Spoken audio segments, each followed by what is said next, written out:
All right, so everyone just joining us, you probably already know by now, but we are Control Camp. Welcome.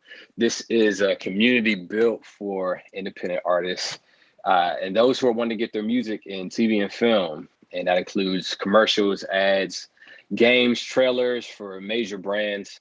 I am one of your hosts, Daraj. I'm an indie hip hop artist, and I'm based out of Orlando, Florida. And joining me is my amazing co-host, Eric Campbell, songwriter and composer.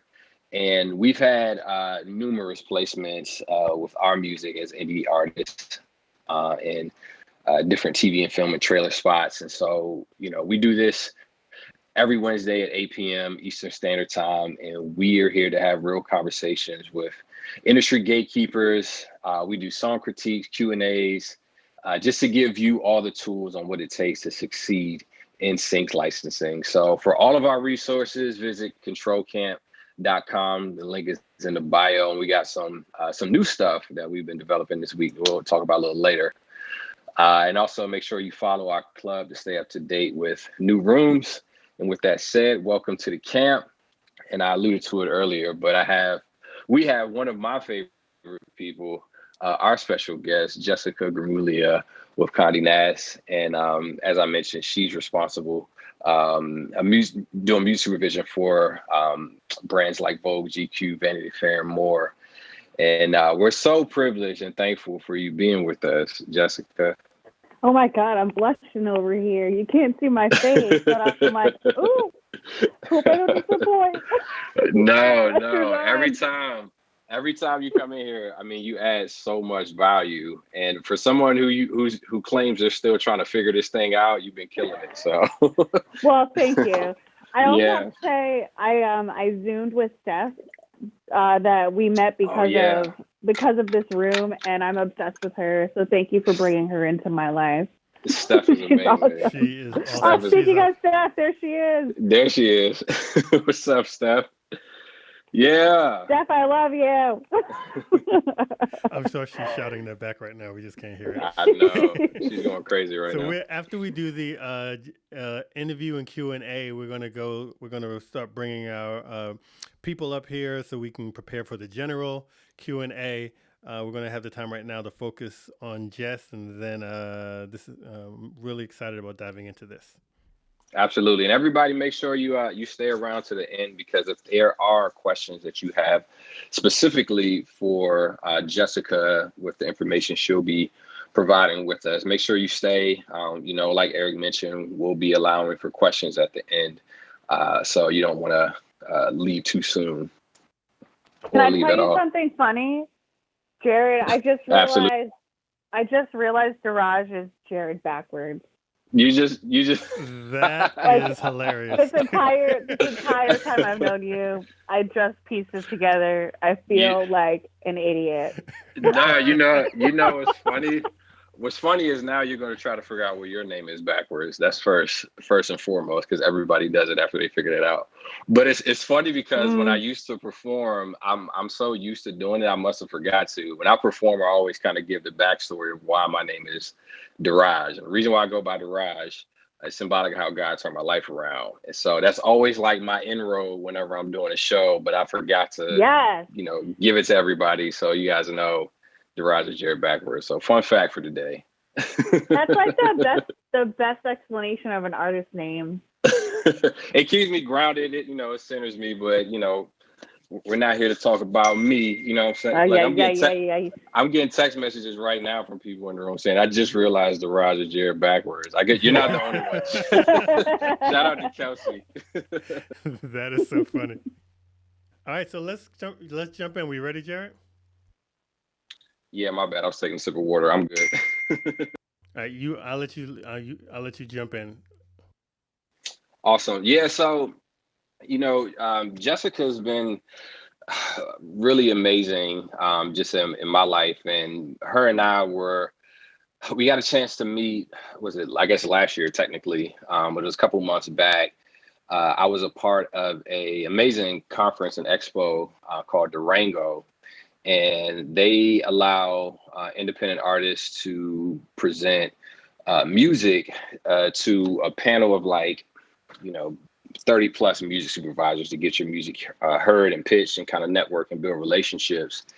And Jessica was one of the music supervisors in attendance, and really got a chance to connect with her. And since then, we were able to build, a really strong, friendship and working relationship. She actually, shortly after, pitching my music to Jessica, she was able to land one of my songs in one of the Bon Appetit spots that they had upcoming. So that was really special. So we have a lot of cool connection points up to this point, and we've only known each other for a short amount of time. And so, Jessica, help us to understand what your role is over at Condé Nast, and also how you even, entered into the vast world of what Condé Nast is, because it seems like a huge brand. And so just paint a little bit of backstory of how you got into this space, and even more specifically, how you, landed the gig that you have now with Condé Nast. Ooh, loaded question, but thank you for that intro. Funny fun fact, someone slacked me this week and was like, hey, I saw that you shared the Bon Appetit spot that we have a license for. I just wanted to remind you, we don't have the rights for you to post it. I was like, I know, but I don't care. But then they made me delete it. So, right. Fun fact, as we will probably later get into the legal stuff, got myself in trouble there. But whatever. It's my spot. It's your spot. I feel like we're both agree that we could post it. But right. Anyways, yes, I love magical moments like this where you just go out and you meet a ton of musicians and they stay with you for the long haul. I'm like, you're not getting rid of me, Right. I'm like, I'm a fan. I'm around now. But I guess the easiest way to describe what my job is really anything involving music is my job. So I'm a one-man team, and it's not an exaggeration, unfortunately, but it's fun. It's a huge company. I don't even know how to list all the brands that we work on. I can't name them. I should come up with the alphabet song to be able to say them like the states or something. But but yeah, so anything involving music, whether it's creative, clearance, licensing, strategy, development, on-camera stuff, streaming stuff, podcast, traditional film and TV. Every once in a while, I'll work with them. Yes, we have a film and TV department, but they operate kind of separate. But it might be changing. We don't know. I'm talking fast, so stop me if I'm talking too fast. But yeah, so every day is different. Every day is different. All the work is different. They definitely keep me on my toes. And we live in the digital space, which means my job and my work and the day-to-day of how our job functions in the music industry is constantly changing with the digital age. And I love living in this world.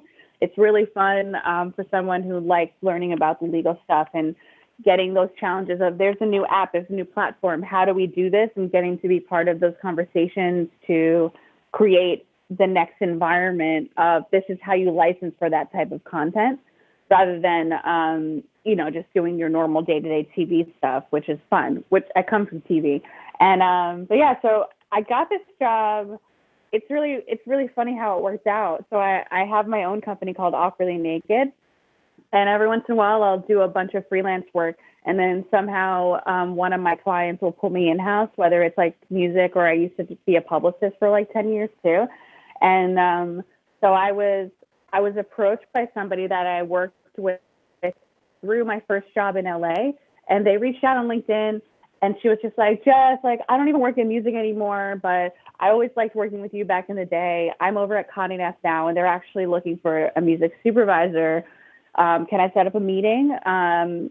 Would you be interested? Are you still freelancing? Blah, blah, blah. And so we set up a meeting, and I found out that they never, ever had a music supervisor or a music person in general, ever. So I was shocked because of all the brands. You think Vogue and their videos would have a supervisor, but they didn't. And the way I like to explain why, and half of the reasons when you work with me and you get my weird requests and stuff, it's because we're a print publication company who come from photography and print magazines who got backdoored into the entertainment space. And so we're still, even though we've been around for like, literally the company is like hundreds of years old, not hundreds, 100 years old about. It's like from the early 1900s they created, I think like, I'm not even going to pretend I know the date, but it's like, we're a really, really old company. But we've only been making videos for the last few years. And so we had this whole conversation, and it was through the business affairs team. So they were really looking for help with clearance and licensing, because the brands were kind of doing what they do creatively with the music part. Slash, they didn't even know creative was a part of the job, or slash the majority of a normal supervision gig. And so we were having a talk, and they were like, well, what would you do in a scenario if the song we wanted didn't clear? And I said to them, well, if the song isn't clear, I'll just provide you a bin of pre-cleared options that sound alike, that are in the same vein or inspiration as whatever the original song was. And my boss said, my later boss said to me, like, no one we've talked to has said that before. And I remember just saying to him, well, then you haven't worked with a real music supervisor yet, because that's like the majority of the job is like helping source music and like curating the sound and the style. And so I actually got the gig the next day, and they started off as just my freelance client. I would do a few hours a week, just doing clearance and paperwork, really, and getting things organized. But slowly, the more they knew what I could do, and the more producers met me and knew I existed and found out how I could help, just because they'd have a conversation. And I go, well, what about this, or this? And then all of a sudden they were like, hold up, that's what you could do? And I'm like, oh, I could do a lot more than that. Eventually I got to this place where I said to my boss, I was like, hey, I'm only supposed to be working this much. I am doing all this other work right now. So I just need your help prioritizing what really needs to get done, like what's the most important given like my minimal hours. And they basically go, we actually want to bring you in-house. So the more hours you work, the better, to like help get us the headcount, which in a corporate space, headcount means full-time job, right, where you're like salary with benefits. Right. And so I did. I just started working, and eventually I left my other jobs and closed all the loops on any other projects. And they flew me out to New York and introduced me to the entire video team, all the brands, all the development people. And I had so many meetings, and all of a sudden, like 15 plus brands knew I existed. And I've just kind of been drowning in work positively ever since. And eventually they brought me in-house, and I started their, can you hear me? Am I going in? Yeah. I'm getting like, no, we hear you. Okay, I'm getting weird things that my internet's going out on my phone. But yeah, so that's basically what happened. They brought me in-house, and I started their first music department. It's still just me. So let me cut in too, just real quick. So just for perspective, you are the single music supervisor for Conde Nast. Is that fair to say? It's just literally just me? Yeah. That's very impressive, because I mean, if you just take a look at, I mean, if you go on your website and all of the brands that you are representing, these are big brands. You know what I mean? And how much content are you responsible for? Like, are you working on any? You know what I mean? Like at any one given I genuinely don't know. I genuinely don't know how to answer that. It's a lot. Wow. So I mean, the whole point of my existence is to create a whole department. I do the big picture plans are to have a department, hire some coordinators to help me so I can delegate a lot of the day-to-day so they can focus more heavily and be more proactive with the brands. So I can keep creating and generating more opportunities for music as the company progresses in the video space. Right. So it's still in a building stage. It's only been like two and something years. Like I'm close to 3 years, I believe. So it's like brand new. So it started off like by myself, like minimal hours for the first year. And then the second year is like, all right, everyone knows I exist. They all know how I operate and what I can do for them. Now let's really like hone in and strategize. And so now in year 3, we're going into the strategy phase of how to incorporate music more cohesively. Like Pitchfork is one of the magazines. So like there's someone I love. Like I love working with the Pitchfork team because they get it, So it's really exciting. And so my mantra is like baby steps, because it's just been building for years. And so the next step is to build a team so that I can really make the rest of it come to life. Right, right. So, all right. So I'm looking at all the brands that are on the Condé Nast site. So there's Bon. I mean, I'm on a list of few, but there's Bon Hmm. Appetit, there's Glamour, there's GQ, there's Teen Vogue, Vanity Fair, regular Vogue, Wired, like the New Hmm. Yorker. So how do you create the brand? Or I guess maybe the musical identity for each brand, because I'd imagine there might be some different nuances and approaches that you would have to take for each brand. Like, how do you navigate that water, with such Yeah. diverse clientele? Yeah. So the brands themselves are very, they're the ones generating their brand, like the editor in chief, the music editors for anything music heavy. So me coming in was really learning what their brand is, what they mean, because all of them have their own individual sounds. Like Teen Vogue sounds like this, Wired sounds like this, but within that, still, we're making editorial journalistic content where the music will be completely different depending on what we're talking about. So then you take their unique brand, and you have to add in a flavor of storyline and concept and context within that style too. And so it really depends on the brand and what the actual video is to really know what music you're going to use. And so I talk a lot with them to make sure it's matching up. It's been long enough now that I know I can listen to, someone will play me a song and go, this sounds very voguey, or this sounds very glamour. Right. So they have these over the top things where if people wanted to pitch to me, they can in a general sense.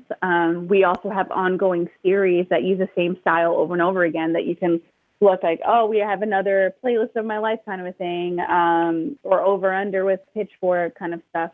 So that's really how it is. It's and people who work with me will find I don't send briefs out a lot because the brands are really driving the creative, because every aspect that goes into a video has to match a brand. It's a very different space than other types of visual content, because at the end of the day, the coloring, the fonts of the, anything on screen, the people involved, like every aspect of the video, regardless of music, has to also match the brand. So we have all the people who work directly with the magazine who are the ones who curate that. And I work within them and I support their creative direction. And so often my briefs will really be finding a replacement track or additional options. Like, we want this sound, but we also want more that sounds like that. Or like for your case where you're doing a sizzle, I knew what I wanted to use for the song, and I waited for the right video to pop up. And so I literally just gave like a chunk of your music. I just said this to Eric earlier today too. I'm like, I'm just giving this to our marketing team. I'm like, this is what you sell stuff with. This will match a lot of brands, but based on what you're working on, I think you should consider this for Bon Appetit. And then it kind of worked out that way, where I was like, hey, can I pitch for this? Yeah. I'm glad you did. Me too. It's a success story.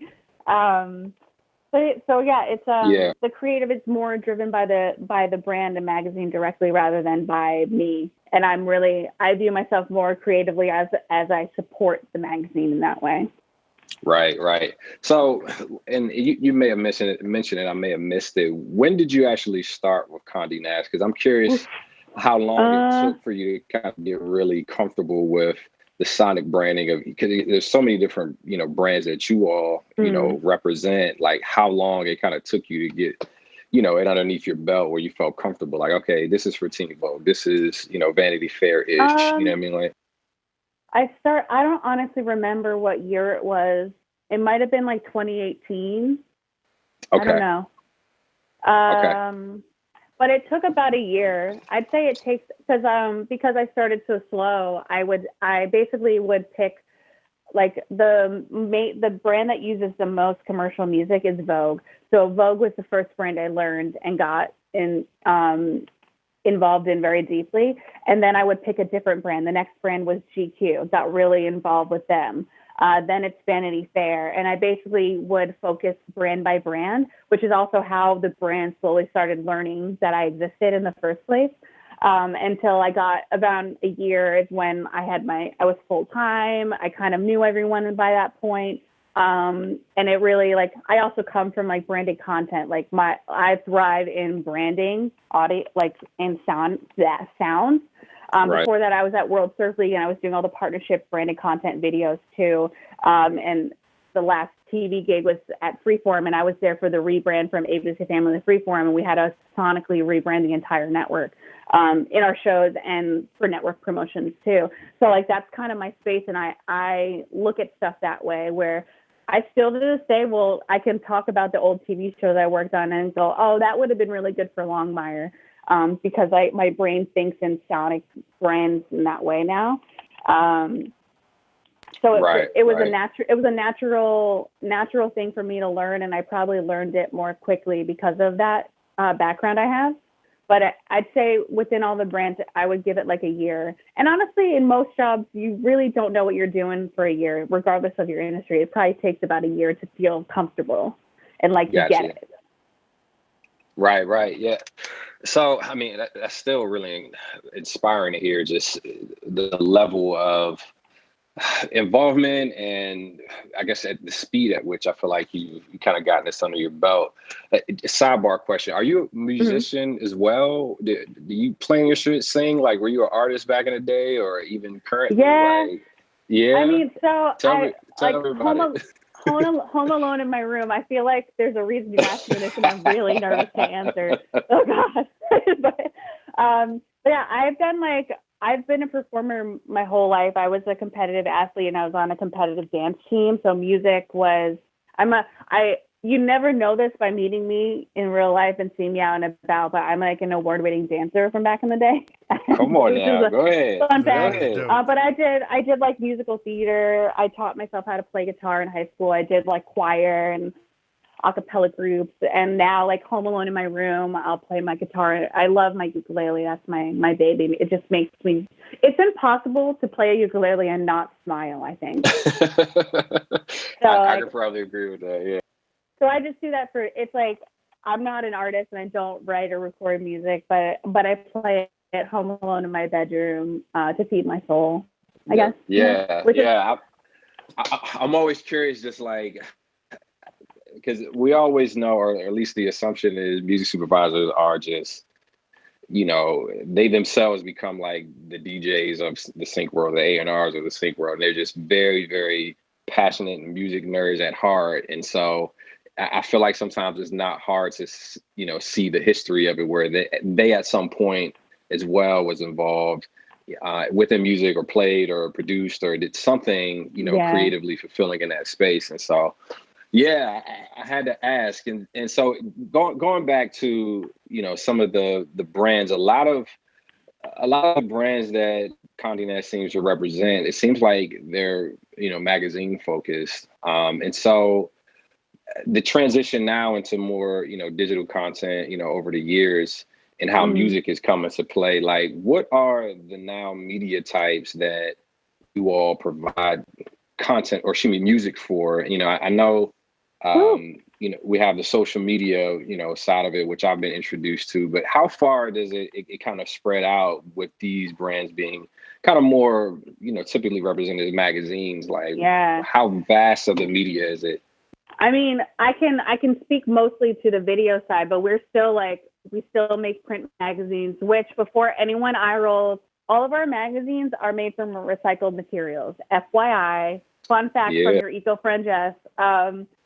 So we do print magazines. We have our digital websites like Vogue.com, Glamour.com. We have our apps where you can read them on the app, and if you have a subscription to the website on the app, you can access the gated content, because not everything is accessible publicly on the website. What else? So we have videos on the website.com, YouTube, social media, and social media is wide. It's like not just Instagram, Facebook, Twitter. It's also Snapchat, TikToks, like Twitch, like not Twitch. I mean, they're like all the random stuff there. Right. They're constantly testing stuff out to see what works for the brand, and it's really like, where is our audience? Where are our viewers? Where else can we show them things? We also have like our over the top, we call it OTT. And that's like, if if you have a smart TV, we have a whole Bon Appetit channel on smart TV where you can just watch cooking videos all day. We have syndication partners so that we give them like a feed of our videos that we publish, and it can be picked up by those partners, which would be like AOL.com, Yahoo.com. That's a long ass list. I'm not going to try to pretend I memorized. But yeah, we're all over the place, and we do have some deals where we're putting stuff on regular television now too. And then our traditional team, that's traditional meaning film and TV. That's like traditional. They work mainly in development. They create and develop ideas, and then they work with production teams and networks to air it. So one of their biggest projects is Last Chance U on Netflix. That's one that just keeps coming back. It just keeps getting renewed.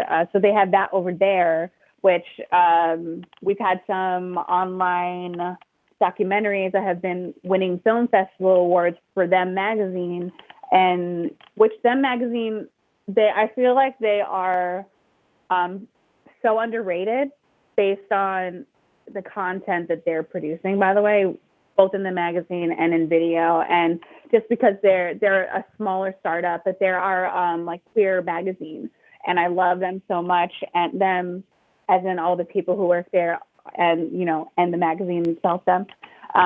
But we did this really great event this whole year. We expanded further from this, and all of our events that are normally live in person, we produced to live stream it.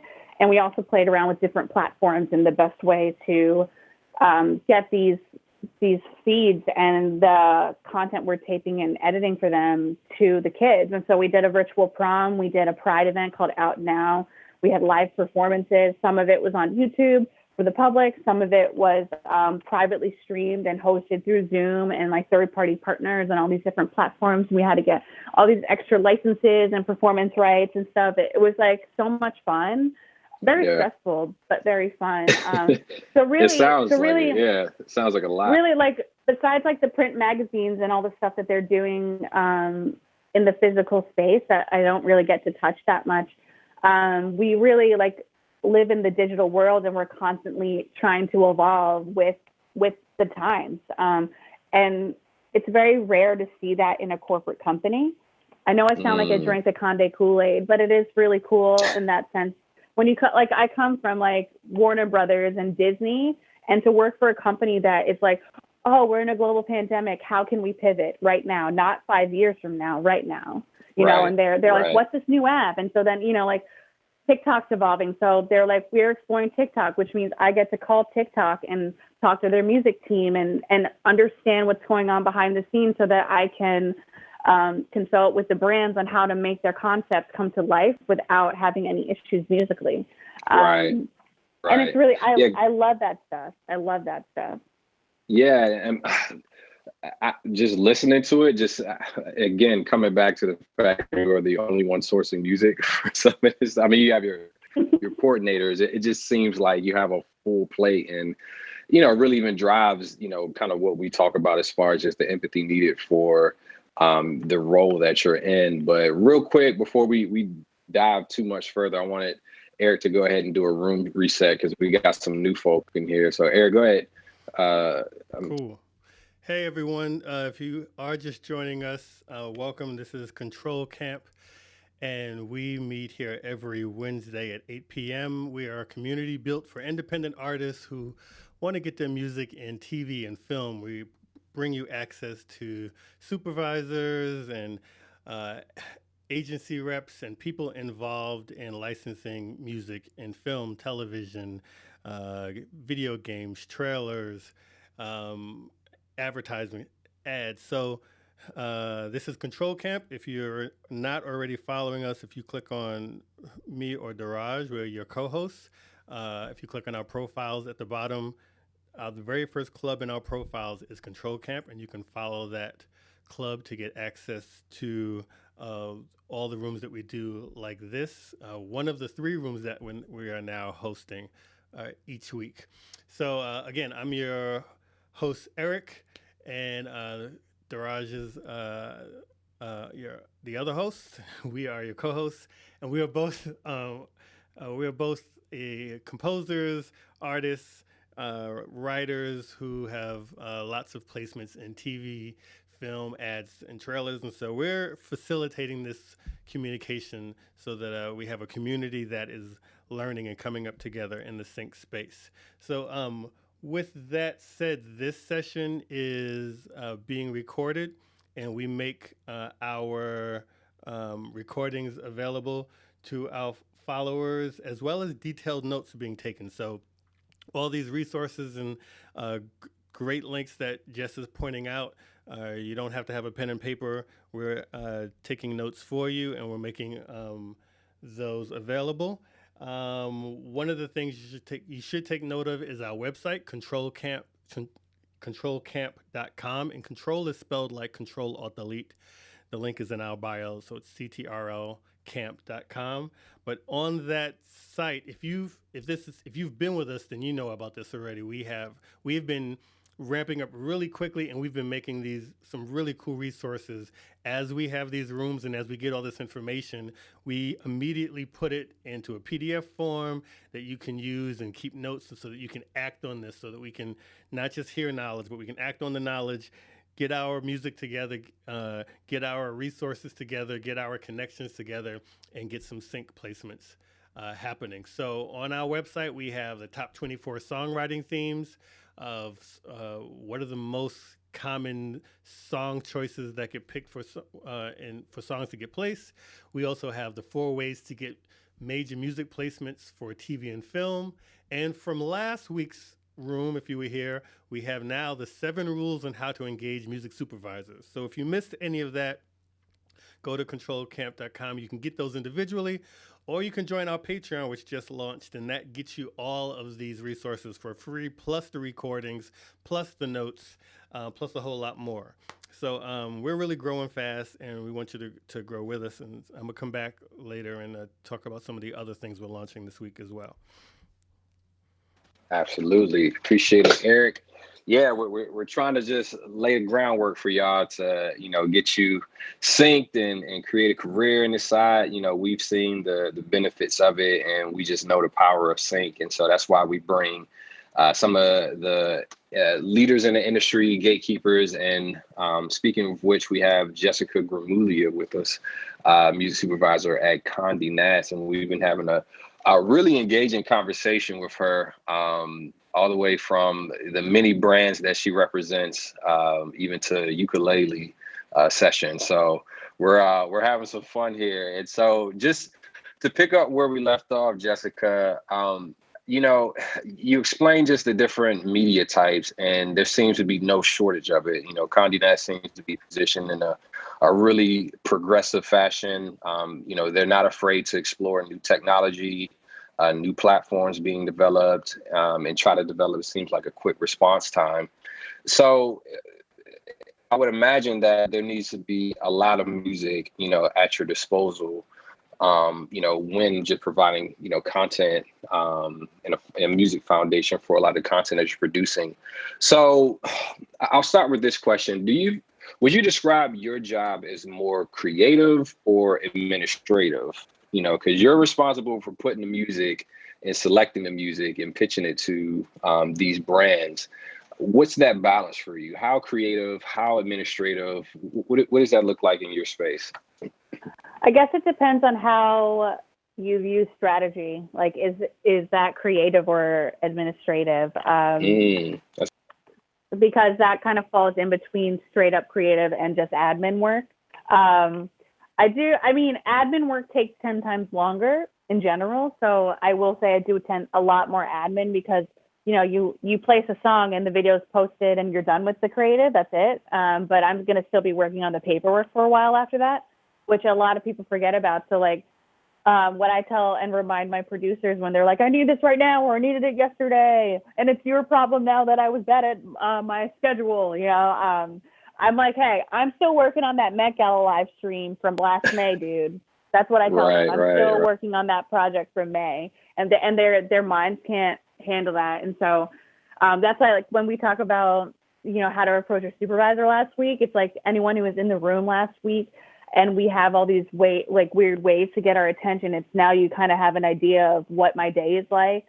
and why it is very hard to get in touch with someone like me, because I'm one person managing an obscene and like unrealistic workload. Let's be honest, you know. Right. So, all right. So you're setting it up. I keep getting like more questions for you. Like, so, all right. 2 questions. What does a typical day look like? And then, which I feel like could be very nuanced answer. But the second question I have, touching on what you just said, explain to the audience as well the type of legal and paperwork and administration involved in just a placement. Like, you know, we see the end result of, you know, the IG spot, you know, with our song, you know, featured in it and amazing visuals and branded content. But, you know, kind of dig into as well all of the back end that, you know, is kind of underneath the surface of making that placement happen. So those are 2 questions. Can you say the first one again? I'm sorry. Yeah. What does your day look like? Right. What does a Jessica Gramuglia day look like? Yeah. Oh boy. I mean, you're right. That is a hard answer, a hard question, because my every day is different. So I really don't have an answer to that. My days are really driven by the brands and what the project is at the time. So sometimes I'm just pulling music, and sometimes it's all legal. Sometimes it's all Zoom meetings, just advising people. Sometimes it's just meetings with like clients. I guess not clients, like licensing contacts. Like yesterday I talked to Steph and it made my whole day, you know, like, so sometimes it's just that, where I'm just meeting new people and learning about new music and creating new relationships, because you can't do the job without all these established relationships. Because after you pick the song, that's when the relationship really comes into play. Because it's easy to send music, but when you come down to negotiating, that's really the nitty gritty of the gig, is like making the song work for everyone. And so the type of paperwork after, so the song is up, the video is posted. What no one really realizes that even when you license one song for a video, it's very unlikely that there's just one audio cue in there. So not only is it doing the paperwork for that, it's like doing the paperwork for all the other audio in there. And depending on the music supervisor, they might even be responsible for sound effects. So you confirm basically. So we did the Bon Appetit video with Garage.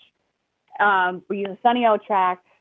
So the video goes up. They tell me they did it. It's done. So what I do at this process there, this is a lesson, everyone, children. So then I email Jared and I go, hey, confirming that we really use the song. Here's all the licensing, invoicing details. And then pretty much you say, are we going to use my licensing agreement? Or are we going to use your licensing agreement? In our scenario, we use my licensing agreement. So then I draft everything up based on everything we already cleared through email. I said, this is exactly the terms I need. Are we good? Yes, no, you know, or like, you know, we had that conversation. So at that point, the deal points are there. And then it's just the nitty gritty of like, here's actually like all the random ass stuff that the company needs that you'll hear a lot if you're working with if you're a supervisor or clearance person working with a larger company. They'll give you an approval and they'll say subject to the long form. And so the long form is the actual license in itself, where we're going to go into like reps and warranties and all the insurance and all these legal things, like what happens if all of a sudden somebody comes out of the woodwork and goes, hey, that's actually my song that Jared stole. Like, you don't have the rights to this. This is literally just happened. Not to his song, but like this happens all the time where, you know, songwriters will argue with each other, and they try to make it my problem. And I'm like, it's not my problem. You go figure out what happened with your song and your buddy. Like, you know, I have this license in place. And so the long form really dives into that. And so you know, assuming everything is agreeable, my team signs it, Jared's team signs it, and then he'll send me an invoice. Then I have to go through the ladder of getting all the approvals to get the invoice paid, because the larger the company, the harder it is to get people paid. And fun fact, everybody.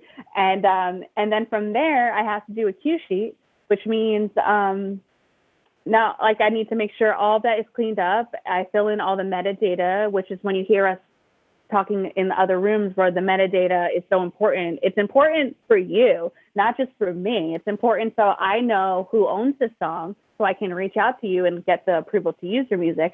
And it's also important for you because when your song is used, I make a cue sheet using your metadata, which is the composer, songwriter information, how much of the song you own, and what performance rights organization you're represented with. Because what happens is I take all of that information, make it all pretty in a Excel sheet. Everyone who knows what a cue sheet is rolling their eyes at me right now because it's literally the most boring, mundane, annoying job ever. But we all got to do it. And then I deliver it to said performance rights organization, and you make royalties for the public performance of it because we pay into the like ASCAP, BMI, PROs. And that's why metadata is so important on everyone's side because that's how you're going to make extra money. You just get money because I created a cue sheet. Granted, like a YouTube video or like our brand name.video.com, it's not going to generate the same amount of your spot re-airing on television over and over again, like some of the trailer soups in here. So that's pretty much it. And then depending on the license term, it doesn't end there. Then so me and Jared did a perpetual license, I believe, off the top of my head. Correct me if I'm wrong. But say our license agreement was like a 1-year term.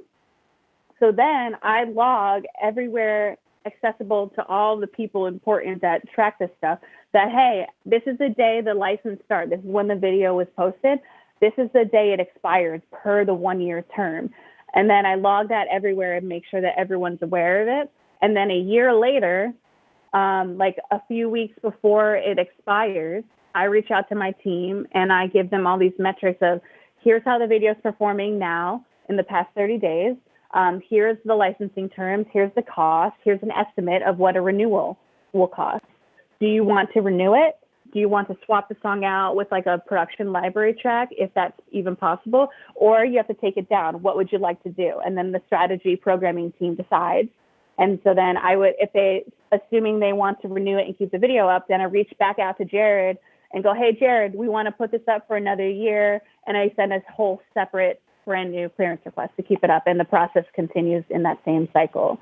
And that is the cycle of a music license, So Wow, sexy. awesome. I like the project. How'd I do? Amazing. I know people are glad we're doing a replay of this because that was a mouthful. That was a lot. We need a digital applause. Hey, you asked. No, and that's the honest answer. Nothing pretty about it. It's great to kind of pull back the curtains on this stuff to really understand what it takes and how these things are actually happening, because I think just the education just makes us as independent artists a little bit more sharper and even stronger in our business. And also empathetic too, because if you just going back to last week's, you can't listen to all that and listen to what you're doing today and then still think, wait a minute, I messaged you like 3 weeks ago. I haven't heard back from you yet. Right. This is a totally different perspective when you know exactly what a supervisor is dealing with. And like to repeat, like I don't think it was the actual point in the 7 points, but it was within it, like just the patience.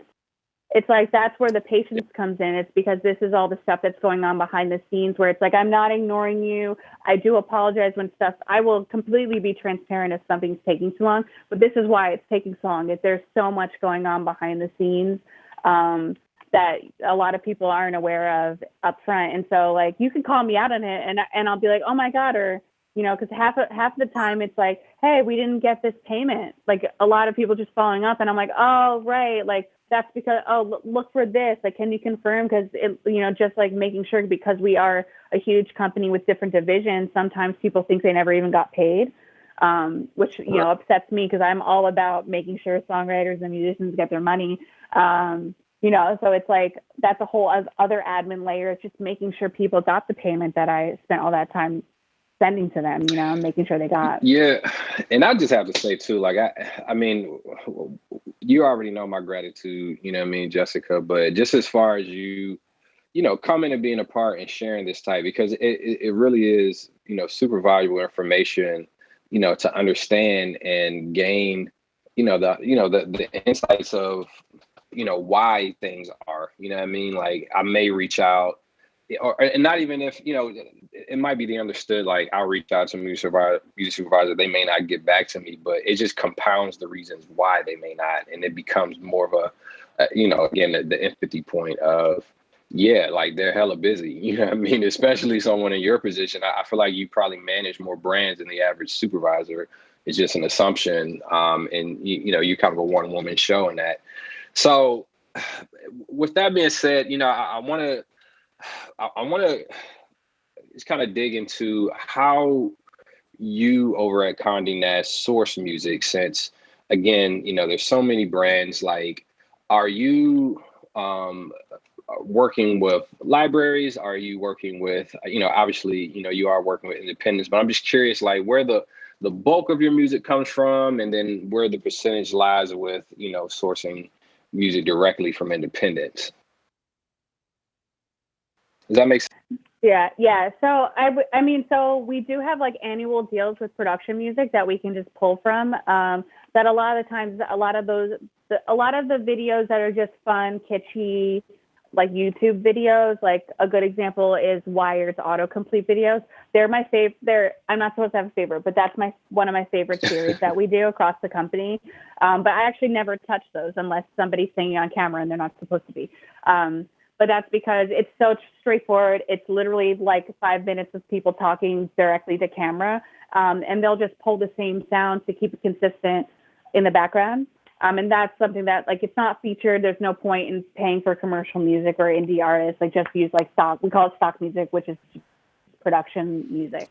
Where do you so we do a lot of that. And do you know where even that production music, where it typically comes from? Is it like just a couple of companies, or is it like one in particular? We have two. I honestly can't tell you more because it's confidential. Gotcha. We use two, but we do go outside of that depending on the project and the creative. So it just makes it easier. We have all of our editors get logins, and I create general bins of the consistent sounds that everyone asks for, like feelings, genres, styles, sound-alikes, and I just have these bins that they can pull from on days where I can't do a unique search for them. So like I do a lot of pulling of library music like that when we don't have a budget to go outside of those annual deals, which is again why I don't like any licensing people in here who don't get a lot of briefs from me. That's why, it's because mostly I'm just sourcing it internally. And so then from there, the bigger brands with bigger budgets, the more I like to explain them as the more artistic videos. Those are the ones that we're going to go above and beyond and like try to get like some really good tracks in there. A lot of the times if we have musicians on camera, like getting readies or 24 hours or in a day where we follow them around for a day, if they're a musician, we're going to try our hardest to get their own music in the video too. So it's like a little mix of both. It really depends. And our sales and marketing team always do big songs because it's promo and you really want to elevate it. Right. And the budget always varies depending on the brand, the time of year, what it is. But like a good one, so I'm really proud of this one, how it turned out. But Vogue did the I Love New York collection. The director was Bardia, who does a lot of our videos, and he's so creative and fun to work with on a music level too. And that was a heavy creative because we were trying to figure out the right songs that could work, that matched New York. And it's funny because a lot of people in our New York office aren't from New York, and I'm a New Yorker who works in the LA office. And so I'm like, yes, like New York. Like every time we'd get a new cut in, I was like, oh, this makes me feel so proud to be a New Yorker. And we wound up like using songs that like were not in at all the general creative of the start of it. And that working with Bardia is always really fun because the music is constantly evolving based on what's possible and the new ideas that come in. And then once you loop in all the talent, the inspiration changes. And so on projects like that, we really, really get to like pull from your soul heart, creatively. So I feel like I didn't give you a real answer, and I apologize. I don't know. Did I answer? No. You did. That was helpful. And I knew kind of going into it, it would be, very layered, response. But again, context, paint a picture for, where music is kind of sourced from, how music is used. You touched on just the cross promotion from, artists who are already established and, tapping in to that momentum and, maximizing on whatever campaign you all are working on. And so like with, again, I feel like there's a few different things you touched on as far as background music that you're pulling from, just, more stock, we'll say music from, libraries that you have relationships and with currently. So the type of music that you're using, how is it more instrumental based? Are they full songs? Where does that kind of ratio or decision making, come into play? Yeah, well, so the majority of our content is editorial content, which means there's a lot of people talking on camera, whether it's like just the autocomplete where it's like just straight talking, or just voiceover with like a lot of B-roll behind it. So we do wind up using a lot of instrumental music, and you'll also find even when we have commercial music, we'll use a large portion of the instrumental of it. Just because there's so much happening, that part of the story that vocals usually take away from the type of content we're producing. Right. All right, Jessica, we're coming really close. We're 5 minutes away from the top of the hour, and I got one last question before we do another room reset and get into Q&As. Are there any types or kinds of music or needs that you have right now that you're able to speak to?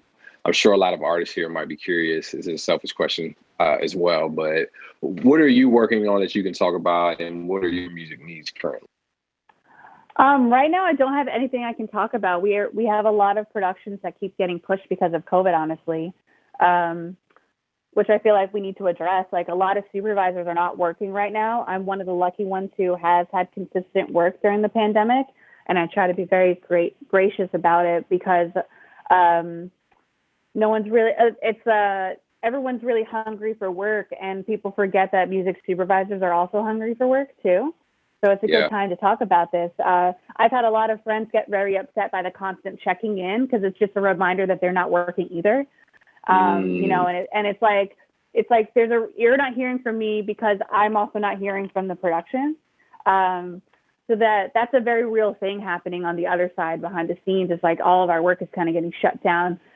For me, we've done a lot of shoots remote. So we've been lucky to figure that out and like tape at home, do shoots with minimal crews. But right now, with the state and the rules around what is allowed in our main shooting areas, we haven't been producing as much. So I don't have much to talk about at the moment. Yeah. I'm trying like so hard not to jinx myself for tomorrow, No. But for me, it's good. I like times like this, like after the holiday break, where it's like a slow snowball effect into what it's normally like. Like we call it a ramp up, where everything ramps up and it's times 20. And so we have all these things in the works that I can't talk about, and nothing pressing, because like things are getting delayed that I would have told you about. Right. So I mean, so if you want to send me stuff, you can, but it would be like the generic, just send me general qualities, which if that's what you want to do, go to pick a brand, go to their YouTube channel, look at like all the recent videos, listen to the sounds, and then pitch that way. So when I say do your homework, that's what I mean. I'm like, go on YouTube, watch the brand, figure out what they sound like. Don't ask me, because I'm too busy to tell you, because it's all there on the internet. Like, my work is very opposite of a normal supervisor, where it's all out there. It's all out there. So like, go do your homework. If you want to send me stuff, send it to me, because right now is the time. I have time to listen and answer. Like, all the people from last week who messaged me, it took me a while to get back, but I tried to get back to everyone who reached out and DM'd me, because right now I do have time. So yeah, that's a not specific answer against your question. No. Really helpful. Yeah, it's very helpful. You're amazing, Jessica. I just have to say, we're getting to the point where we're getting to now. We're going to transition into our Q&A. I'm gonna get Eric to do a room reset, but also just to piggyback off what Jessica was saying, it's one of the things that we continue to just really push and harp on is understanding what the need is, sensitive to your, being sensitive to your approach, That's why we create resources like, the 24 songwriting themes that typically get asked. This is why, we did a room about how to engage and talk to music supervisors in a way that will actually, seem empathetic and helpful, rather than discouraging to your end goal. But yeah, so Eric, go ahead and let's get a room reset and we'll transition to our next hour. This is really good stuff. Loving what we got. So this has been awesome. Thank you so much, Jess. I knew it was going to be good. So some amazing information. As we're doing this, we're going to start transitioning into the Q&A. Daraj will start pulling some of our regulars up onto the stage to help out with that. And then I see other people have their hands up. We will definitely get to those in the order. So let me just, and if you're coming up to the stage, as always, remember to mute your microphone once you're up here. So if you come in the middle, this is Control Camp. We welcome you. Glad that you're here. We are a community of independent artists, songwriters, producers, all interested in thriving in the sync music space. So this is a music space around getting music on television, film, ads, trailers, etc. And so I'm one of your hosts, Eric. I'm a songwriter and a producer. You've met Daraj, my co-host, who is an indie hip-hop artist based in Orlando. And together we've created Control Camp.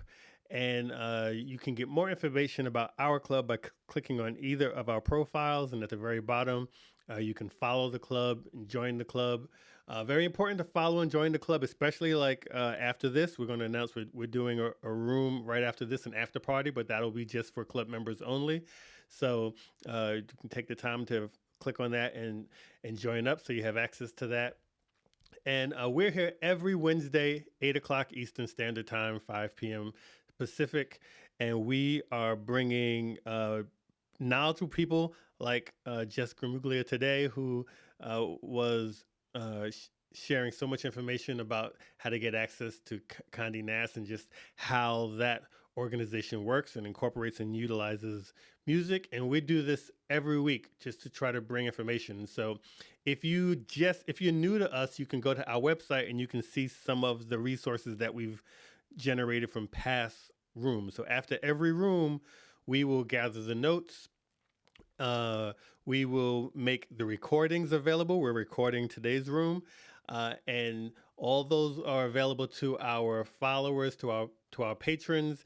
And you can go to controlcamp.com, which is CTRL, controlcamp.com, and you can check out all of the top themes used in sync. You can look at our Spotify playlist that you can study to see what types of music have been licensed in television, what kind of Christmas songs get licensed, what kind of music gets licensed in the trailer space.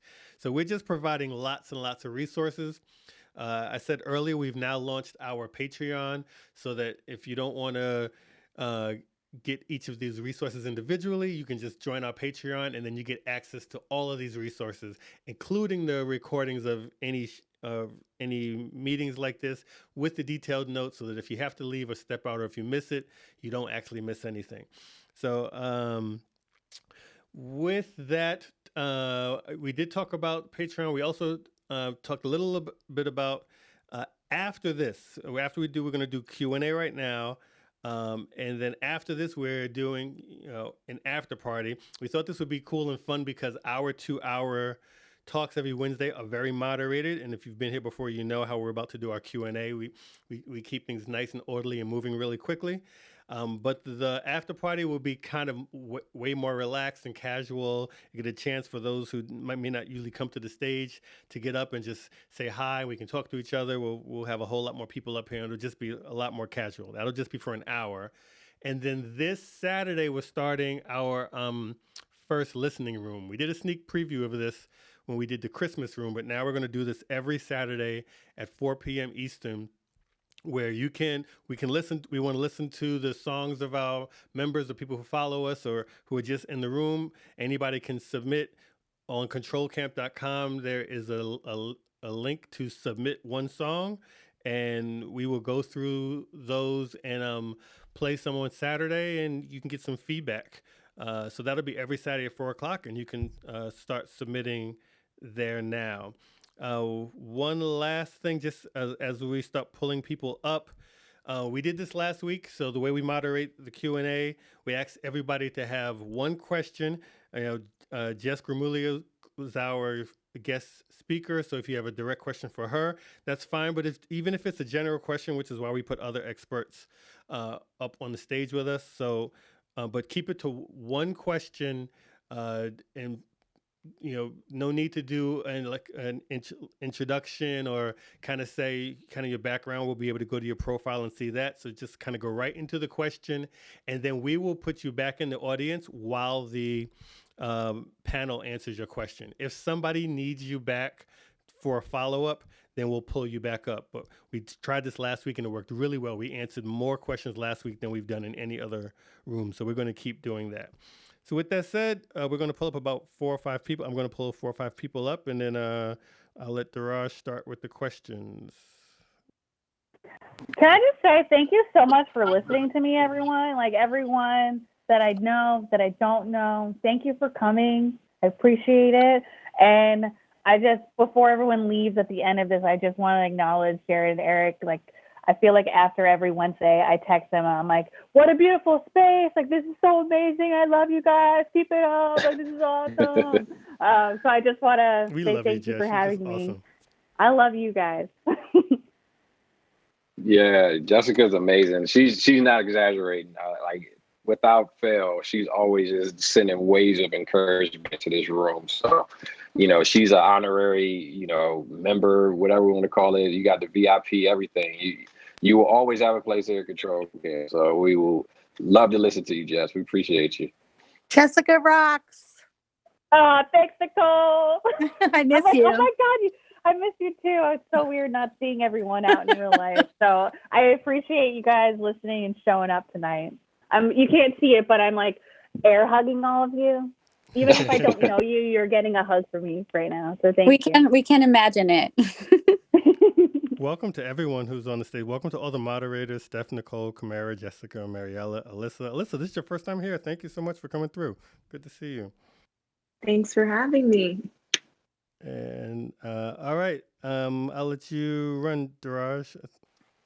Yeah, absolutely. All right, so we're getting to the Q&A portion, and first up we have, and help me out, I think it's Opio. Did I get that right? Hey, what's going on? Can folks hear me? How you doing, man? Doing all right. We hear you loud. Thanks a lot, Eric. Thanks a lot, Jared. Jessica, thanks for the information. I'm curious, just getting straight to the question here. I'm curious to hear from you on the publishing side, just a couple of examples, digital publishing side, just a couple of examples of impressive use of music for the for some of this content. I mean, not necessarily just on the digital publishing side, but even when we're thinking about film and commercials. I'd love to hear your thoughts on that. Do you mean like one of my favorite placements kind of a thing? Yeah, absolutely. Like from my own work or just in general? I would say in general. In general? Okay, I got this. I have 2 answers. The first one's going to be about score. My favorite score ever is from the movie Atonement. They literally incorporate a typewriter into the script because the main character is a writer and she's throughout the film writing a book. And so you kind of know when she's coming and going and when it's going back to her specific storyline because the typewriter will go into the score, and it's just a beautiful film, very sad and depressing, but that's my favorite score. I guess commercial track, this is like I guess I have 2 answers to this. So my first answer, they're both trailers. So they're easy to look up on YouTube if you want to see it, because I feel like film and TV is a little bit more difficult to actually look so you can learn and experience what I'm talking about. So they're the Clash of the Titans film. They used a song by the band The Used. They're like a pop rock, pop punk. Not even pop. They're like a punk rock kind of. Is it? I don't know. Anyone jump in? I don't know how to describe them. But they used the song "A Bird from a Worm" for this like Roman Greek fantasy film trailer, and they cut it to the beat of the song, and it was epic. And I got to meet Quinn from the band once, and I told him, I'm like, whenever I talk about my favorite like sync license spot, it's your song. It's your song in the trailer. And he was just like blown away because you don't think about the used and think about sync licensing, and that's why I like that spot. And the second one is the Suicide Squad trailer, where you take the Suicide Squad DC Comics, and I would never piece this song with DC Comics, which is Queen. And they used, was it Bohemian Rhapsody? I'm like blanking on which Queen song it was, but they cut the song to Queen, and it was as if, like, it was like the opposite of when you write score. They scored with picture to the Queen song, and then also edited the song to make it work to the beats and make it more exciting. And they did such a good job. They made all of us go see a terrible movie. I said it. They made all of us go see a terrible movie. The best part of that movie was Harley Quinn. Definitely go see that film because the music in that film is awesome. The last one that just came out this past year. Awesome film. Love the music. So that's my answer, my long-winded answer to your question. That is awesome. That was great. All right, let's keep moving to Lydia. I got you next. Lydia, are you there? Hey guys, I'm from Mississippi. I'm sorry, my phone is going in and out. I'm an actress. I sing also, and I model. I'm just looking for a little guidance, and I also need that email again. But overall, I'm just looking for guidance, in my endeavors, my careers, and everything that I'm doing right now. I'm new to this, so I'm just looking for, that support and guidance and advice, and anything that I could do to help somebody else. I'm open to that as well. Oh, well, I'll take that. Thank you, Lydia, for just coming through and introducing us. If this is your first time with us, come back every week, follow the club, and then also if you go to our website, controlcamp.com, we have all the things we've done in the past week. So you can actually, that's the best way to learn. You can get access to all of the previous rooms that we've done. We record our rooms, we take notes in our rooms, and you can get access to all that. So you can, if you're here, the best way is just lock in with us, and we're all kind of growing up and learning together. So thanks for coming through. I'm going to go into Vandy. Hey, hello. I just want to say to Eric and the Raj that I'm grateful for this community and all this information. And my question is actually to you, Jess. It's actually two questions. How do you prefer to get your music? Would that be email or disco, if that's a service that you use? And do descriptions of the music and possible scenes where the producer think the music would fit? Is it something that you would like to read in an email or disco, and would that make you listen more to a song with a visual in mind? So I'm probably like the least specific supervisor when it comes to this stuff. So take what I say with a grain of salt, knowing other people will say different. I don't care how you send me music. My one thing is just don't text me if you have my number. I don't like people sending me music, like physical MP3s to my text message, just because it like kills my crappy phone. But honestly, like if we're connecting, you can just send me a non-expiring link that is streamable and downloadable. If you like disco, totally go for it. I don't have a preference as long as it gets the job done. But yeah, that's like really it. If you have a specific visual in mind, definitely let me know, because I'll listen with that in mind as well. But I tend to like kind of remove anything you say to me anyway, just to see if I can place it somewhere else too. Yeah, that's my general. Does anyone else have a answer to that one? Jess? Nicole? Calling you out. So I definitely like, and I believe, as most music supervisors, like disco. I particularly don't use disco yet. I've kind of been feeling them out for a few years, and they're upgrading, making all the bells and whistles that I'm asking them to. So I haven't committed to that yet, but I do like Box. I know a lot of music supervisors like Box if they're not using Disco yet, because it allows you to stream and download only if they want to. So that's the main one. I don't like of course you never want to send an actual file. A streaming link is best. So just not to fill anybody's email box up. So so that's it on my end. Awesome. Nerese, got you next.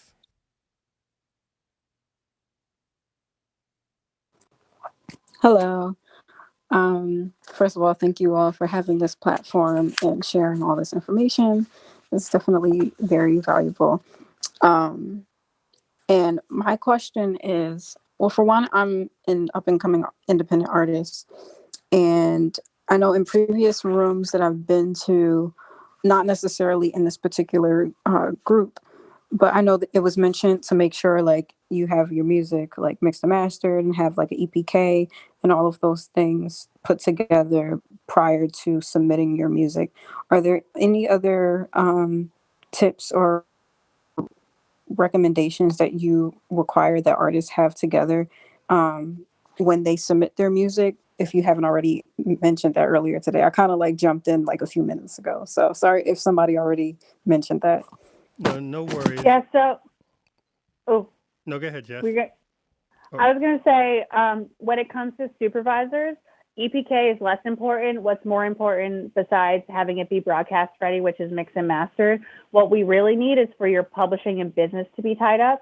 So all of your songwriting, PRO, publishing details are all worked out so that if you send us this broadcast ready file, we can license it and we can actually move forward with it in a cut. And that's more important, I would say, actually, than even having the final product, because the final product doesn't matter if I can't license the music. 100%. Like, definitely have all the paperwork buttoned up, your I's dotted, your T's crossed, because if at the end you can't, it's a pain to license, our client might say, okay, switch that out. We can't license it, or we can't license it fast enough, or whatever the case may be.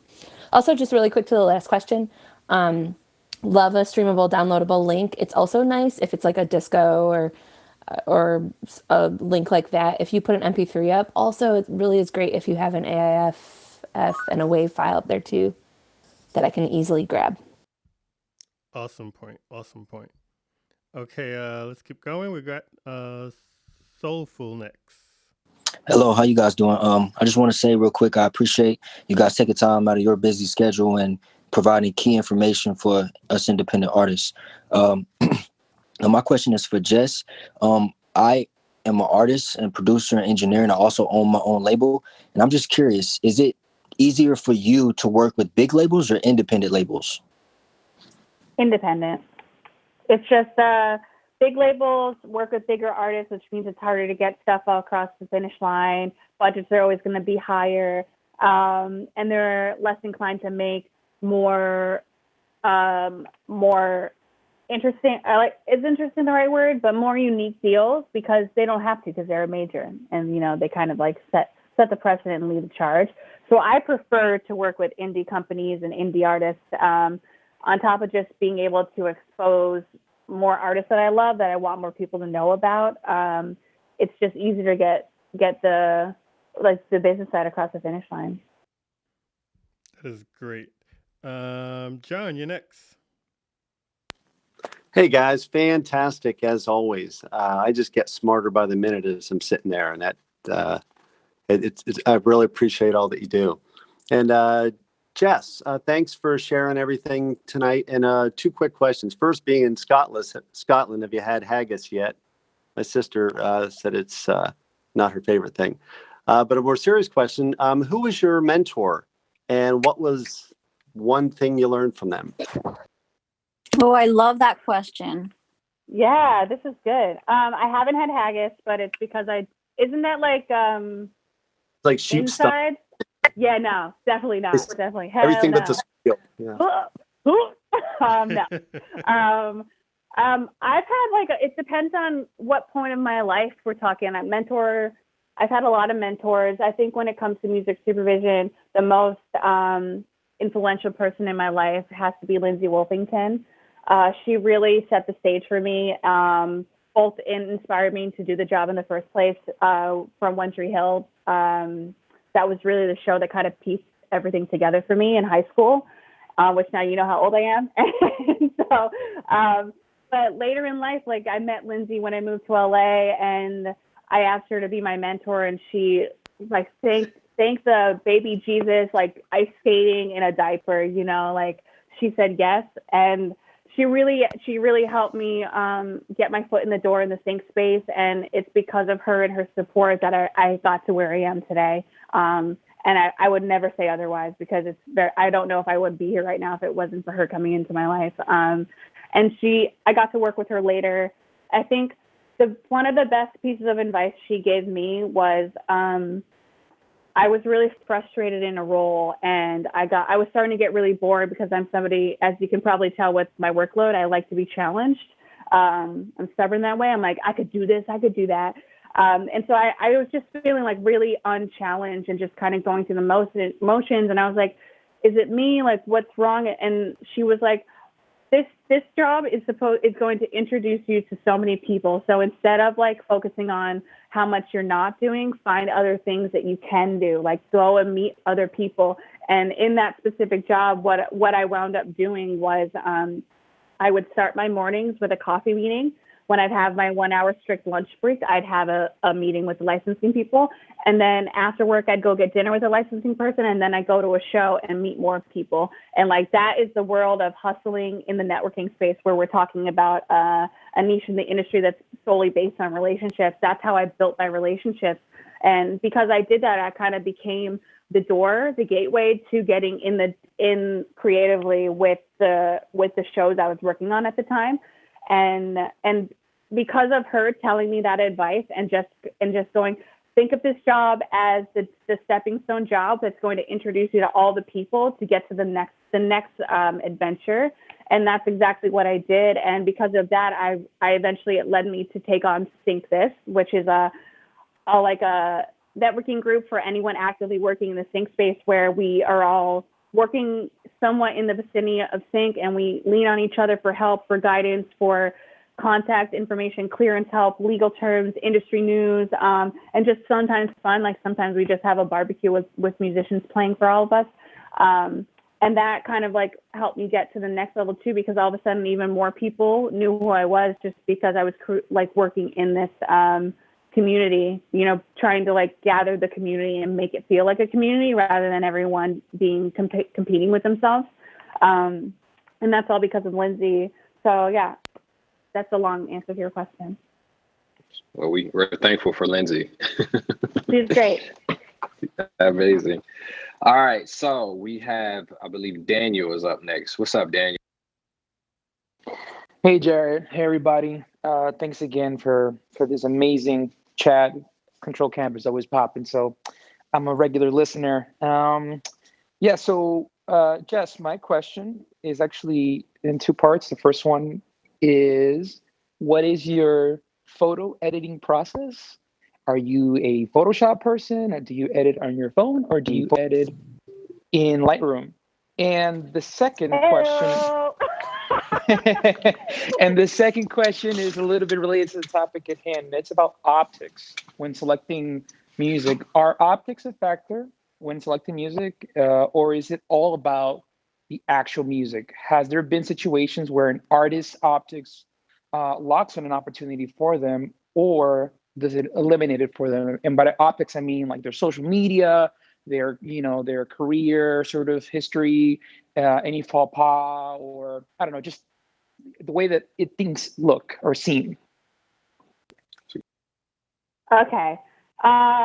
Photography. Yeah. So I think I kind of mentioned this last week. So my secret in life is my first degree is in production. and communication. So I actually love photography. I love taking visuals and cinematography. Like Pride and Prejudice is my favorite movie solely for the cinematography. And yeah, so I use a Canon.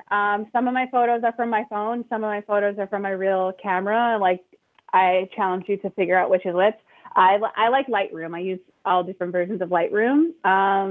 But yeah, my process is really like, how do I make this pretty photo look better, I guess? There isn't really an art form to it. It's just, it makes me happy and feeds my soul. And I'm very much a stop and smell the flowers kind of person. So when I see something in the world, I try as hard as I can that, like, if it makes me stop and go, wow, I try to, if I can capture it and share it with more people, I do. So if you follow me on Instagram, it's mostly like scenery, outdoor scenery. Right now it's Edinburgh because it's where I am in the world. It's a beautiful city, or it's like gorgeous LA sunsets. It's just like, you know, drool worthy. But yeah, so that's my photo stuff. And then I guess for optics, that's like it's a loaded question because it depends on the project. So I like to use an example. So Pitchfork is one of our magazines. If anyone's going to be particular about optics for themselves, it's going to definitely be the music only magazine. And so I was working on something where we are having a composer create a custom track, and I had a bunch of spec tracks sent to me, and I sent it to the editor-in-chief, who is awesome, female editor, and a person of color, so it's awesome.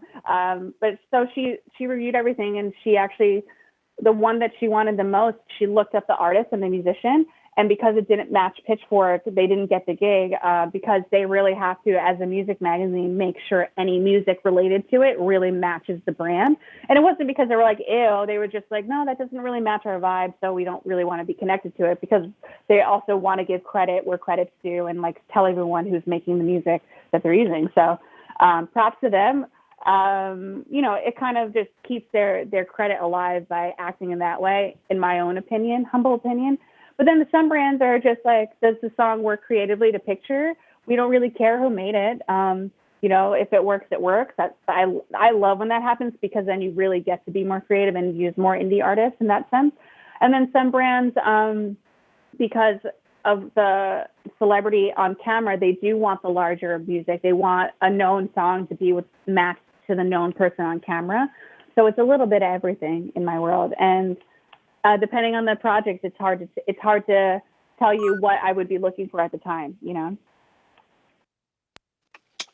Absolutely. Good question, Daniel. I want to do a quick room reset for all the new people we have in here. So for everyone just joining us, welcome. We are Control Camp, and we're a community built for independent artists who are wanting to get their music in TV and film. And we do this every Wednesday at 8 p.m. Eastern Standard Time. And something new, we've also introduced a couple new rooms.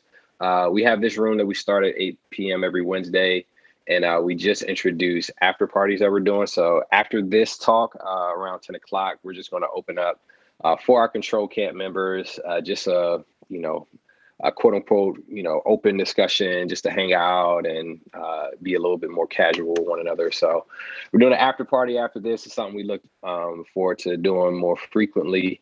And then we'll also be doing song critiques on Saturdays. So if you want to have, if you have songs that are geared towards sync and you want to get some extra feedback on them to see if they're up to speed and where they might, could either sharpen in or grow in, or if they're right where they need to be, that room is specifically dedicated for that. So you can submit your music if you go over to controlcamp.com. There's a link in the navigation. I believe it just says submit your music, and we'll review it, and you may be on our Saturday session. And then lastly, we've been working really hard. We officially launched our Patreon. And so also, if you swing over to controlcamp.com and go to our Sync 101 page, you'll see our resources that we have there, all based off of previous rooms that we've done. But moving forward, every resource that we have can be available for you monthly at a subscription of starting at $5. And we'll have these Clubhouse replays and a lot of extra information, and we release a lot of content. So make sure to stay up. And if that's something that you're looking to grow in and really level up in your sync career, we've created a space and a way for you to, in a recurring way, just feed yourself. So with that said, again, we did an amazing interview with Jess Gramuglia. If you missed the earlier part of the show, we did a Q&A with her, and now we're doing an audience Q&A. So if you have questions, feel free to raise your hand. We have a lot of other moderators on our panel as well to be able to answer your questions. So without further ado, we're going to keep going down the line, and I believe Derek is up next. Derek, how you doing, man? I'm doing good, man. I'm doing good. Appreciate you guys for having this room. It's been one of the most informative since I've been on Clubhouse. So I definitely appreciate it. I'm an indie label owner based out of Texas, and I manage a couple of artists as well. And my goal and my focus has always been to build a better relationship with music supervisors. We've had a couple of placements on HBO and a few things like that. But I guess I want to know, what is the best way to actually nurture and grow a trusting relationship? I don't want to. Obviously, it's never great to spam anybody, your music or all your links. What's the best way for an indie label who has a catalog to be able to get our stuff to you guys consistently and actually, build a rapport to where we just have we can have that open dialogue and say, hey, Derek, I'm looking for X, Y, and Z. You got anything? Well, hell yeah, dude. What is the best way to approach that? Good question, Derek. Let me answer. I'm gonna give an answer in two parts. First, I think this applies to anyone who's looking for the best way to engage. And then I'm going to open it if anybody wants to answer specifically from an indie label perspective. But we did a talk just last week. You may have been in there, and if you weren't, we did a talk last week on the 7 rules on how to engage music supervisors. So it's exactly that from whether you're an artist, songwriter, or what have you. And so I encourage you to, if you go, not just plug in the site, but that's where the information is. And so the control on controlcamp.com, 7 rules on how to engage music supervisors is right there. And then does anybody want to add anything to that from what many of you were here last week, but is there anything to add thinking about an independent label and the fact that they have catalog? Does anybody want to add to that? Yeah, I mean, I would, focus on who you want to engage with, focus on what they've been working on, and try and find, a target with, your music and really know what it belongs to, where do you see it fit? Because if you're sending music blindly and you don't even know what they work on, then that's an issue, so it involves some research, some pre-research, and know what they work on. And if you have something that you think that fits that they normally work on, whether it be a TV project or film is kind of fast. You kind of never know when to submit, unless you know for sure that they're in post. So really just get to know them before you actually engage with them and try and, target the pitch. But even so, I mean, maybe it's not ready for a pitch yet. Maybe you just want to engage. So maybe just try and find out, find common ground somewhere, something that you can talk about, and shoot your shot. But yeah, I wouldn't, the phone calls really don't exist today, cold calling via phone. So I would, maybe try. The thing is if you reach out to them on LinkedIn and they don't answer you the first time and they don't connect, then you're kind of, SOL. But a lot of music supervisors now are on Instagram and they're accepting DMs on Instagram. So maybe try there first. And then if they don't get back to you, maybe try like a month later. So Nicole, you're saying that, and I guess because this is like exactly what we covered with the 7 rules. So you're saying pretty much there's no difference from a whether you're an independent label or an artist, the process is the same. It's the same, yeah. Yeah, so there's no difference. All right, that's cool. That's Yeah, awesome. I'll echo that. Yeah, it's the same. Okay, all right, let's keep going then. On to, thank you. Let's keep going on to Kevin. Very cool. Great question. All right, so next up we have Kevin, I believe. Kevin, what's your question, man? What's going on, guys? Excited to be in this group. Appreciate all the info you guys are giving. Real quick, I'm a producer. I live in Atlanta. I've been doing a lot of just records with artists, so I'm very familiar with the business side with like, ASCAP and Songtrust and all the other websites you sign up for to get your ISRC codes and different things. I'm just trying to figure out on the business side, is there any other companies I need to sign up for to collect royalties for the sync side? Because I know the music side is a lot of different companies. Does it matter? Like, do you have to be a part of Harry Fox for syncing and other big companies, or is it just literally like 3 companies you should be good? So that's really my main question. Kevin, where else is your music being placed, or do you plan on having it placed? Like, are you releasing it as an album, or is this specifically for sync?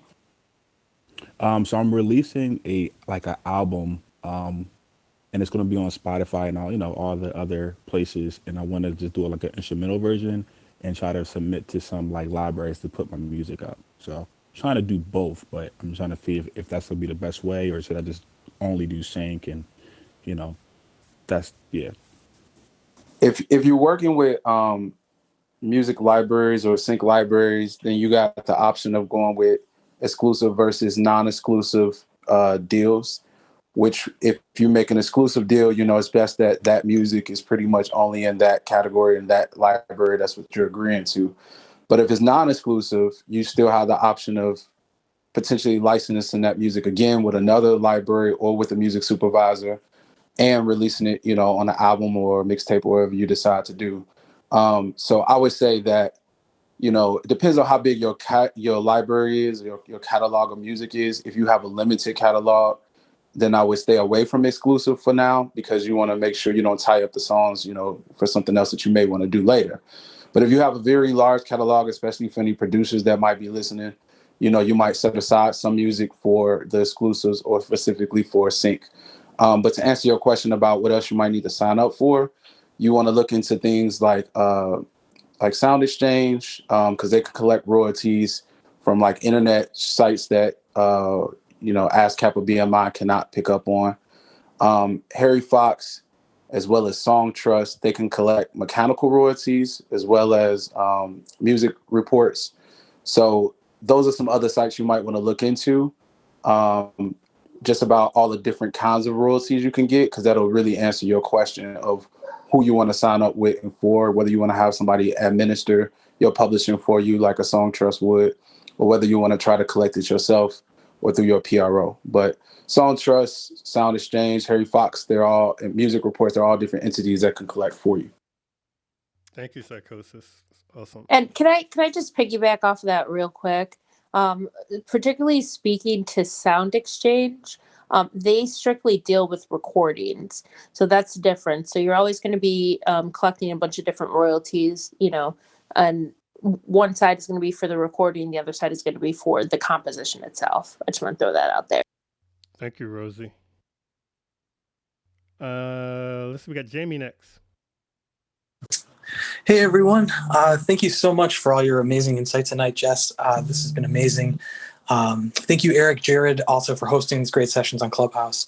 And I appreciate everybody else taking their time to answer all these questions on the stage.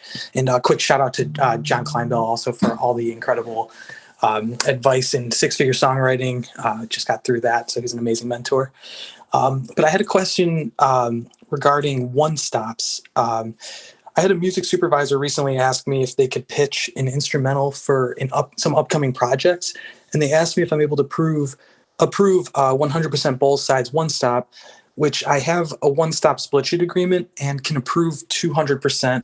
But I was wondering if now is the time to send that to them, or just saying if I can approve the one-stop is enough. And then if it is the time to approve to send that to them. I know you mentioned that you didn't like having attachments to your emails and things like that. So would I just send like a link to that, or would it be just an attachment at that point? Please never send attachments. Just don't do it. It just, depending on email server, it's going to get clogged in the inbox and your email might not even go through. Send it in any kind of downloadable link, Google Drive, Box, Disco, Dropbox, anything. Like, most people don't care, you know. If they're asking you about it, does that mean they already have the song? Because if they already have it and that's why they're asking you if you can clear it one stop, then you don't need to say anything, but you can clear it one stop. If they don't have it yet, they'll ask you for it if they want it. You can, if you're responding to an inquiry and they don't have the song yet, you can say, yes, I can approve it one stop, and then give the link at the same time if they don't have it already. But don't send it as an attachment. Awesome. Thank you, Jess. B. Barber, you're up on the stage. How's it going, everyone? I'm a music producer and voiceover artist here out of Dallas. Oh my God, your voice is fantastic. Yeah, I was literally going to say, do you do voiceover too? I'm sorry to interrupt you. I'm like, can you just talk for the next 20 minutes, please? Can I hire you to record my outgoing messages? You absolutely can. This is great. I have a question with regards to the overall formatting of the arrangement of both, I should say, the instrumental and the song, with regards to any type of promos, trailers, or whatever you have going on, film, etc. I'm really I'm actually trying to hit it both ways, both as a music producer and voiceover artist. But speaking specifically with music, what would be the best arrangement for each track? Like, does it need to be a change every 4 bars, or like what's y'all's take on that? I feel like there's no easy answer to that. You make your art and we'll figure out how to edit it. That's what I like to say. You make your art, you make it what feels right to you, and we will ask for stems if we need to adjust it and get editing rights if it has to be edited in that way. But there is no like quick yes or no. He's coming back. Invite him back up. I will just add that if you are doing things if you're doing things like for a production music library, if you're thinking just instrumentals that you're trying to pitch to them, then you can go to a lot of the sites, like production music sites, and the ones that put their catalog available. Just listen to, they have cinematic hip hop albums that they post, or they post industrial rock albums or different themes, and just listen to the instrumentals, because they're different from what you might hear like on Spotify, or then like an instrumental version of an artist album. So it's one thing if you're doing songs, then that's, you have the instrumentals for that. But if you're specifically trying to get into production music, you can study those for formatting. And I want to jump in real quick, because I do want to validate his question, because I think you have something to what you were saying, like when you were saying change, like, do you have to change something up every few bars? I think that question probably comes from you maybe hearing a trend there, and I think I heard you mention trailers and promos, and that's because there is a change every few, bars or seconds. And we like to say that there used to be 3 acts, and now sometimes there's 4 acts, sometimes there's 5 acts in a trailer or in a song. I get a lot of jokes from music libraries or composers saying, like, how many more like acts do I need to put in this song and change it up? Because that is what we are looking for a lot of the time, a song that keeps moving and changing. And that's what makes a good song for an editor to edit to. So you are onto something there with your brain thinking the right thing, that there needs to be something that constantly changes. And it does need to make sense with the song, but to Eric's point, you can even go to some of our playlists that we put together, listen to those songs, those compositions, and how they change. And you can even hear like how it makes sense that they change, whether in each genre, whether it's an action song or a fantasy song or a dramatic song or a hybrid song, how each of those songs change it up or add a different instrument, add another layer, take out another layer, change up the instrumentation to keep it exciting every single step of the way, because a trailer has a story to tell and a different act, and they need to introduce something every step of the way. Yeah, and the trailers that Jess is referring to are on our site on controlcamp.com. On the Sync 101, there's a playlist of Spotify trailers, and one is specific. Spotify. Can't talk. There is playlists of music that have been placed, and one of them is for trailers specifically. And Jess actually put that together, and so you can go there to study what she's referring to. It's really, really good. Okay, Definitely appreciate that. Oh, our pleasure. All right. Next would be Nia. Hey y'all. So before I get to my question, I just want to say thank you guys so much for creating this space. I'm a sound design student, and this has been so informative for me. Like, shout out to y'all. But for my question, so my question, so as a student, I tend to work on really, really small host crews. So I end up acting as not only like supervising sound editor at times, but then I'm also the music supervisor. And then my like niche is music editing. So I find myself searching through libraries for really long periods of time. And I've gotten into the habit now of sort of pulling songs preemptively, just like when I have time, and categorizing them by different attributes, like, you know, like mood and tempo, like the time period or era, and instrumentation and stuff like that. And I guess I just wanted to know what kind of metadata, like buzzwords, are you guys' go-tos when you're searching for music replacement? I just want to like cut down time.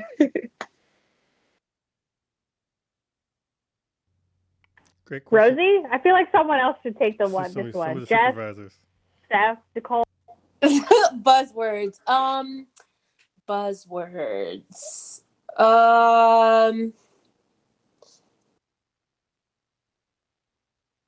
Wait, can you ask the question again? Yeah, I think she means like percussive, female empowerment, like female vocals. Like, you mean like metadata tags like that? Gotcha. Okay. I brought it back up to clarify. That's actually a really great question. I would say anything that pertains to the genre. And I feel like if it pertains to like mood, or if it's goofy, or something like that pertains to kind of like the feeling that it could portray, you could include that in there. Also, a big trailer word to use is driving. Everything And needs to be tension. driving. Tension is a good one too. Tension's a good one. Sure. Build is a good one for trailers. Jamin. Hey, Jess. Hey. What else? There's a lot of them. Upbeat. Yeah. Quirky. High energy. Quirky. Within the Ticking next, clock. probably, I don't know, we got so much stuff, but it's on our list. So probably 2 or 3 weeks, we're actually going to have a whole directory of just metadata tags and the common ones, and kind of talk through that. So stay with us. I'll put whoa too, and claps. Ooh. And stomps. Yeah, I think probably a good place to start is maybe looking at some stock websites. Like Audio Network's a really good one, because you look at their tracks and they have those different tags and stuff available. So you can kind of just look through those and see what, other sites are using, and you can adopt those as your own. And also, like, if you have disco, I don't know if you use that, but they have so many there that like are the most common ones. So those are probably really good. That's cool. I didn't know. Awesome. Rio, you're up next. What's up, everybody? Again, thanks for holding these kind of conversations. So I've done a little bit of sync. I'm a music producer and a visual artist, mostly in like placement world and stuff, but have been spending more time getting placements. And I got a couple questions.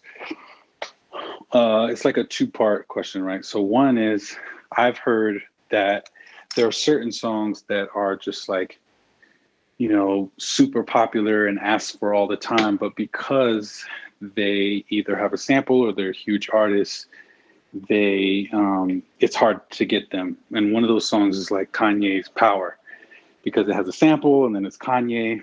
And but I've heard that a lot of people are trying to find something like that. And I know that they're, you know, speaking of, someone said boots and claps earlier, I know there's a whole bunch of those kind of songs. So, and that's not really my specialty, but, you know, hip hop and stuff is. So my question is, are there songs that you guys get asked, you know, to replace like more than others? What are those? And then like, does that trend change over time, or are there certain songs that kind of just always kind of show up? I just want to see what y'all think about that. A good question, Rio. Right now the trend is TikTok songs, so I'm constantly asked for stuff that sounds like TikTok songs. Another trend in my world, at least, is just like, what's a radio single right now? If we're not using the single, we want songs that sound like it. The one right now that they're talking about is Level Up, Level Up, Level Up. And I'm like, okay, but right now they're stuck on wanting the real song. So hopefully I'll get to send some briefs out soon for that. That's like a huge TikTok song, depending on the brand. Like a couple months ago, it was Doja Cat, you know. Everyone wants a Doja Cat song or sounded like Doja Cat. So I find TikTok to be a creative leading trend right now, more so than radio. But that's just in my world. That's good to know. I think people too will be like, you know, we love, you know, Kanye, but not Kanye. But it's what people like about it it's the beat, you know, and it's driving, and it feels, you know, either intense or upbeat or what's the word I'm looking for? It just feels like it has a good vibe to it for trailers anyway, where like Power was licensed in so much stuff throughout because it has a good beat, and it, you know, it has good lyrics too. So I think, like, honestly, if you're looking to like make some beats or like make some songs that, you know, would get licensed to be replacements for something, like, I think Kanye actually is like a pretty good place to be at, especially for trailers. Yeah, and there was like the whole Tropical House, Justin Bieber, What Do You Mean trend going around for a couple years. I feel like that's kind of shifted into a different version of that too, like this electro vibey kind of thing with a beat that like is still driving but not in your face, wouldn't really be for trailers kind of thing. Can any of you verbalize this better? Does anyone know what I mean? Like disco, like how Disclosure, they're like a electro R&B house type of production group, and they give off like this it's kind of like R&B, but it's just more of like, it has a house feel, so it's more palatable for like commercial use or accessible for that type of use, I guess. The sound of London, basically. Yeah. Thank you, guys. All right, okay. Let's got two more questions left. We'll do so. AVP, I got you, and then Nick to wrap up this portion. Hey, good morning over here in London. It's nearly 3:00. Good evening. Thanks to this group. Hey, thanks for hanging with us. UK in the house. UK, baby. Yeah, y'all legends for being up at 3 a.m., man. I don't even know if I'd be here at 3 a.m. I moderate the room, man. This is me. This is me all the time in my studio right now. So go and make it happen. So my question is, so like I understand that with TV and film, like with TV, you can kind of see who's working on what, because that series is ongoing, right? So you can kind of see on the credits who's working on what.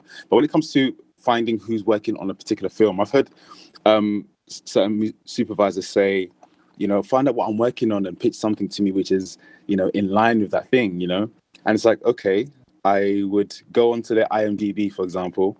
I'll find out what they're working on, if it says what they're working on, and then contact them regarding, say, that film they're working on, and then they'll tell you that, oh, this got wrapped up 6 months ago or last year, but on the IMDb it would say in post, or it would, a lot of things are not up to date. So it's that thing of, you've been asked to do something, but the road to do it is like, it's out of date.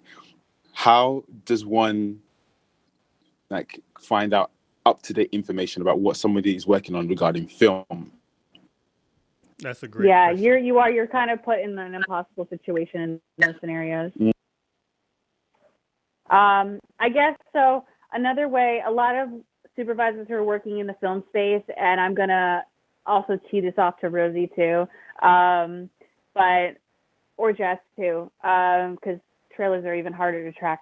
But you can check out the trades like Variety and stuff like that who are making announcements. Or even announcing Jamin and Rashad, they probably know how to find this info out too. I'm just looking at some faces that are popping on the screen. Sorry. And now it's getting late, and now now you can see that I'm also in the UK and I'm tired. Jess. I'm like, oh my God, get it together, get the point across. So check out the industry trades who are announcing new projects, because once those projects are announced, then the supervisors can more aggressively talk about their projects. A lot of them will post about it on their social media platforms if it's not on IMDb. In those kind of scenarios, IMDb is harder to track if it's like a new project filmed. Sometimes they'll list pre-production kind of stuff, but it's rare. It's rare that somebody's that organized that they're listing it that early. So it is really about establishing the relationships where it's naturally going to come up that, oh, by the way, I'm working on this, I'm working on that. And just checking out the not usual places just by doing a quick Google search and checking out their feed on Instagram. A lot of them will post the Variety article when it's announced and stuff like that, and then you can reach out and go, oh, tell me more. But let me see if somebody else has better things to say as a person whose life is on the internet. I'll take this. I actually asked the same question last week, and Jody Freeman, I think he was in here earlier, gave a good answer to that, which was, it's a long game and it's relationship building. So it's totally okay to not hit the mark and know exactly what they need right now, but more so show them that you've done your homework and you said, I saw that you worked on this project and I loved how you used this song in this scene, and I have some music that's like that. If you're still working on it, that's a great way to go. And it's not always about just getting, connecting with someone and placing something right away. It's about forming a relationship for many placements down the road. Great answer. Also, that was great. Oh, sorry. So I was just gonna add, sometimes you can also find directors who work with the same music supervisors on all their projects. And so that's one way to get ahead of things. If you know that maybe a music supervisor does everything for a certain director or producer, and you hear that something's in pre-production or is just starting production, then you can talk to them and say, hey, I was wondering, I know you worked with this director on his previous film. I was wondering if you're involved in the music for this film. And that's a good way to get in that. Also, I'd like to hear from the Rosies. Can the Rosies chime in? Yes. Okay. Jess and I have been messaging about that. There's 2 Rosies in here. I'm super pumped. Which never happens. Yes. I saw you last week. I should have said hi. Yeah. And what everyone's saying, totally. There's also something called Variety Insights, which I subscribe to. And this is a really great tool known in the industry. Variety Insights basically right to your email, gives you great insights on what's happening in the industry. So from television to film, what's being made, what's not going to be continuing, when it pertains to TV series. So definitely something worth looking into. Lots of it is prescription or subscription based. So that's something to think about, but just signing up for the regular email alerts, I think, are so helpful. And then also to build on the directors working with the same music supervisors, oftentimes trailer houses oftentimes have the same, clients. So for example, you could go to, I work at InSync Plus, you could go to InSync Plus and see like what past projects we've worked on. And, say you see like, oh, we worked on this HBO project. This is a lot of cross-referencing, not gonna lie, but somebody did it and it was really helpful, and their cold email definitely got a response from me. But so basically, I think what he did was he saw that we worked on HBO projects in the past. So he sent me playlists, just like with maybe a few 3 to 5 songs each for upcoming HBO projects that we may potentially be working on. And he was correct for some of them. And it definitely got a response from me and was super helpful too. So it's definitely a lot of research, but checking out websites for the companies that they're at and just kind of getting a gauge for their client base is really helpful. Very nice. Very nice. All right. And with the last question, we got Nick. Hey guys, I was just wanted to ask, what is the best way as a public relations major I can get an attention of a music company that works on sync and music supervising for an internship opportunity, like a music supervising and sync company like Madden Flow Entertainment or Music Box in Los Angeles? You guys are gonna take it up? He called you out. Right. I know. I like this guy, man. He basically said, he said, "Hey, Steph, how can I get an intern?" He basically is like, can I promote your catalog? He just goes, "Hey guys, I want to promote your catalog. Let me intern for you." I love you for that. You're hired. We take interns kind of sporadically now because of COVID. We were taking them on kind of once a semester. I usually get them through universities. California has super strict laws about interns and working for free or working for a little bit of money or not enough money. We do pay some interns. We do have some voluntary interns, but I personally only go through schools and universities because they have to get credits and they have to be learning and they have to, we like it a little more formal. So I usually go through that. However, I'm also have reverse engineered them where I've had a student or an intern come and say, hey, we want to work with you, but I don't know how to do it. And then I help them find whoever it is at their school to help them get the proper credits and work that way. It's much easier at a lot of different companies, but a lot of California companies bump into that kind of legal thing, but we've gone above and beyond. Jason and I had an intern that was from another country. We had to work out his work visa. If we really like a student and we really think they're worth, mentoring, for us, we don't take interns on unless we think we can grow them into our company, which is something else to think about. So try to intern for a place that you feel like you can bring enough value to create a job for yourself there in the future, or that you want to work there in the future would also be my advice. But feel free to DM me and I can, kind of talk about our company and lead you to some other really great ops too. And are there any of PR people in here? Because I'll give you a little feedback about what I did in college to get PR internships. But I don't want to jump on anyone's toes who might actually be doing it still. I actually have some PR experience, and I'm happy to give some insight. The way I got into public relations and media management was identifying the brands or the firms that were working for the brands and the actors or actresses that I liked. So, for example, Lupita Nyong'o was working for, or Lupita Nyong'o's people were IDPR. So when I zeroed in on an internship, I zeroed in on IDPR. And then I also, made sure that the grades look right, that the recent classes that I took were in line with interning for a PR firm, business related stuff like that. And it wasn't just IDPR. It was Thunderbird. There were a couple other firms that I pressed for, but all of these firms came up and through my view by me identifying the artists that I love.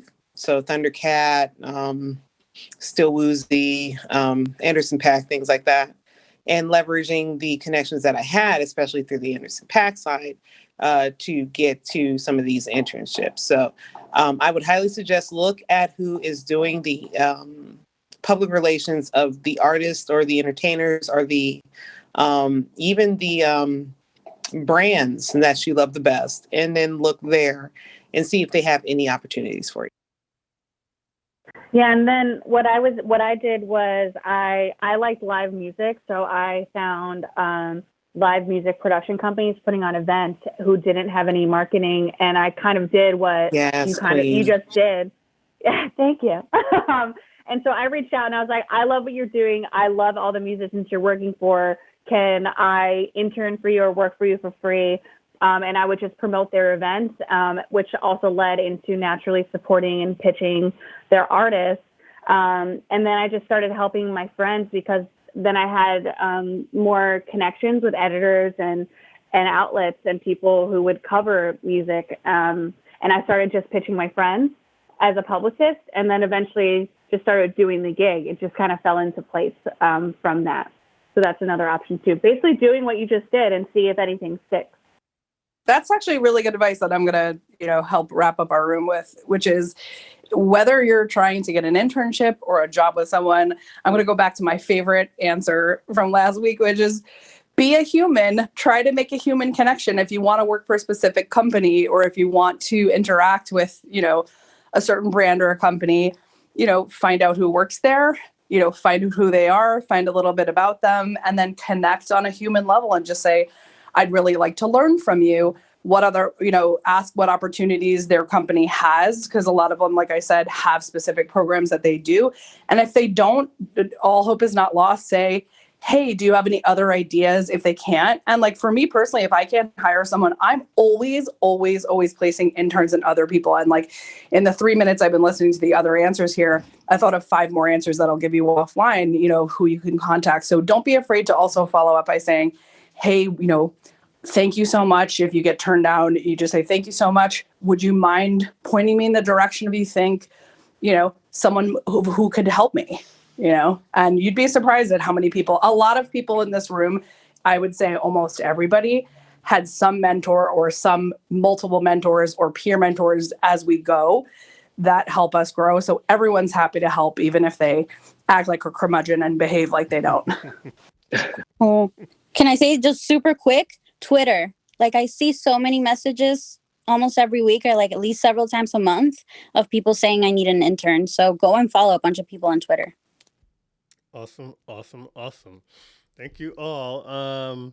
So we're not going to do the typical wrap up because we're going to transition into our after party, and we'll talk about that. But let me let Daraj jump in case there's anything we want to say, and then we'll get the after party going. Yeah, no. First of all, I just feel like we just need to make some noise for Jessica Gramuglia, not only for being here, but being here at 3. What time is it over there, Jess? Right now? It's 3:07. Oh my gosh, that is an ungodly time to be on Clubhouse right now. You're amazing. No, you make it worth it. Bon I'm gonna be up for another hour, just like buzzing from every week. I'm like buzzing for like 2 hours after this, which you usually get to like listen to me like go, oh my god, you're so good, like via text afterwards, because I'm gonna still be awake. Because you guys, I love what you're doing. I can't emphasize enough how special of a space the two of you have created. I've talked at a lot of different panels in my career, and your room just is so unique and special and welcoming and inviting, inquisitive, it's so exciting. And I honestly was worried no one was going to listen. And I was like, no one's going to want to ask questions. And I'm so glad that everyone else got to come up here too and share the space tonight as well. I don't know how else to emphasize and say in a million words how awesome I think you are. I'm so happy you came into my life. And any way I can help keep this going, I'm here to support. So thanks for having me, and thank you everyone for listening. All this. Look, see, my love language is words of affirmation, so I'm here for it. We appreciate you, Jess. We appreciate you, Jess. And I mean, I don't know why you would have thought nobody. I mean, you're literally the music supervisor for Vogue, Vanity Fair, GQ. Like, come on, girl. Like, you are a boss. I don't know. I was just saying to Steph yesterday, like, I think it's really funny when you get to know me that I'm the person behind Vogue. It makes me laugh. I think it's perfect. Yeah. I think it shows that those companies had some good sense, girl. They had some good sense in hiring you. Oh, thanks, And it goes to show, don't make assumptions about the people that work for any brands or anything. It's like the least likely people that you think. You don't know people, don't make assumptions. Wait, can I take 10 seconds to just shout out Alyssa on our stage because she's brand new to our room, and Eric gave her a little shout out. I just wanted to introduce Alyssa Smith. She's in the middle of here. She's the VP of Biz at Quincy Jones Productions. She's one of Q's managers, and she's, we're gonna brag a little. She's our manager. She's so rad. I wanted you guys to just know her because Alyssa is everything. And to whoever asked the intern question before too, I would harass Alyssa about an internship because if you get to work for her, go slide into her DMs. Just gonna kill me. Go slide into Alyssa's DMs or go look her up on her site because she's so rad. And she's someone who, from a very young age, started interning at Quincy Jones. And Alyssa, don't get mad at me, but it's Clubhouse. It's just me and a couple of our friends. But Quincy was like, you need to leave school and come work for me. And thankfully, Alyssa finished school and did that. But I thought it was such a rad thing that I had to share. She's going to murder me for telling this story. But just goes to show you that internships can lead to really big jobs like that. So, I'm going to drag Alyssa every week into our room, but, bug her. Not a drag at all. It's a pleasure to be here. We're so glad to have you, Alyssa. Thank you. You're always welcome. You're part of the family now. Thank you so much. And thank you, Jess. Loved everything you had to say. Thank you. I've heard amazing things about you, so I'm happy. Likewise. Appreciate it. So what we're doing now, I'm gonna do a really, really fast wrap up so we can transition. Just in case you came in at the last minute, what we're talking about, if you missed, we did an amazing interview with Jess Gramuglia, who's the music supervisor for Conde Nast, and all the brands included under that. And so if you came in late or if you missed part of that, what we do every week here at Control Camp, which is the room that Daraj and I co-host, we take notes during these rooms. We have recorded audio during these rooms. So if you missed it, go to our website, controlcamp.com, and you can find out. You can get the resources from all the previous rooms you may have missed. And you can also sign up to our Patreon where you can get access to all of these, the notes, the recordings, everything. It starts as low just at $5 a month. So all the stuff, if you miss, Clubhouse is like, get it while you're here. And now we're making it so that it's available to you, whether you're able to be in the room or not. You're not going to miss out on any of these gems. The room we're going to go to right now, it's our first time doing it. It'll either be the most amazing thing we've ever done or it'll be a total disaster. But we're going to have the after party. We're going to let loose the moderation. We're going to bring people up to the stage. We're going to get to know one another. We're going to just kind of talk. And we're going to have fun for the next hour. So if you're not on UK time where you really need to be going to bed, then come over to the after party and hang out with us and let's get informal. What you say, Party. No sleep. Party. Yeah. It is for I'm gonna sign club off members. now. So if you're not a club member, you have to follow a club otherwise the room doesn't even show up in your hallway. So we're going right now. All right. So see you over there. All right, y'all. All right, y'all. All right, y'all. All right, y'all. All right, y'all.